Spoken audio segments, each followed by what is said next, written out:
In this video, I'll be showing you how to factory reset a MacBook without Apple ID password. It's a very simple method, so if you find this video helpful, be sure to drop a like and subscribe. Anyways, getting into it, performing a factory reset on a MacBook without your Apple account ID password is significantly more difficult due to activation lock.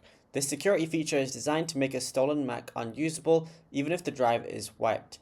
So firstly is the erase Mac shortcut, bypassing user password.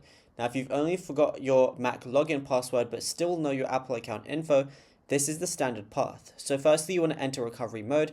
So you want to shut down, then hold the power button until loading startup options appears. Then select options, then select continue. And then in the top menu bar, click recovery assistant, and then go ahead and click erase Mac. Now you're going to be prompted to activate the Mac, and if Find My was on, you're going to enter the Apple account password here. But if you can't, then you got to do step 2.